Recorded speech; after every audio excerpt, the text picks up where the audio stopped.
টি-20 বিশ্বকাপ শুরুর আগেই অনিশ্চয়তার মুখে বাংলাদেশ দল। মাঠের প্রস্তুতির চেয়েও এখন বড় প্রশ্ন, ভারতেই কি খেলবে টাইগাররা? নিরাপত্তা উদ্বেগ, কূটনৈতিক টানাপোড়েন আর ভেন্যু পরিবর্তনের গুঞ্জনে বিশ্বকাপে বাংলাদেশের অংশগ্রহণ ঘিরে তৈরি হয়েছে জটিল পরিস্থিতি।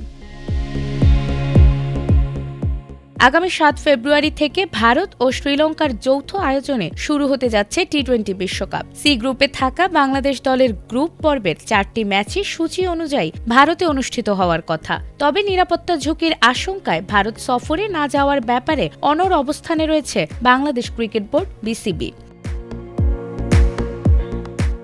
বাংলাদেশের ম্যাচগুলোর ভেন্যু পরিবর্তন নিয়ে গুঞ্জন ছড়ালেও ভারত ক্রিকেট বোর্ড বিসিসিআই জানিয়েছে এ বিষয়ে তারা কোনো আনুষ্ঠানিক বার্তা পায়নি। বিসিসিআই এর সচিব দেবজিৎ সাইকিয়া বলেছেন, বাংলাদেশের ম্যাচ সরানো আইসিসি ও বিসিবির মধ্যকার বিষয়। এছাড়াও ক্রিকেট বিষয়ক ওয়েবসাইট ক্রিকবাজ ও ভারতীয় গণমাধ্যম এনডিটিভি জানিয়েছে, লজিস্টিক জটিলতার কারণে শ্রীলঙ্কায় ম্যাচ আয়োজন কঠিন হওয়ায় আইসিসি ভারতের ভেতরেই বিকল্প ভেন্যু বিবেচনা করছে। তবে এই দাবি নাকচ করেছে বিসিসিআই।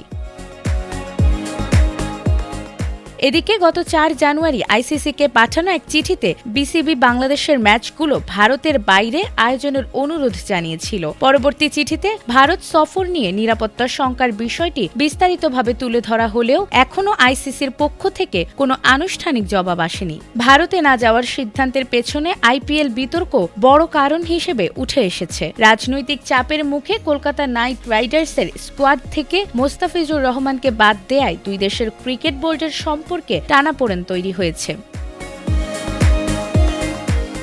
এ বিষয়ে যুব ও ক্রীড়া উপদেষ্টা আসিফ নজরুল জানিয়েছেন, আইসিসির নিরাপত্তা বিভাগই স্বীকার করেছে ভারতে বাংলাদেশের ম্যাচ খেলাকে কেন্দ্র করে নিরাপত্তা ঝুঁকি রয়েছে। সব মিলিয়ে টি-20 বিশ্বকাপে বাংলাদেশের অংশগ্রহণ এখন মাঠের বাইরের নানা অনিশ্চয়তার মধ্যেই রয়েছে। এখন দেখার বিষয় আইসিসি শেষ পর্যন্ত কি সিদ্ধান্ত নেবে। নাজমুন নাহার জান্নাত, এটিএন বাংলা।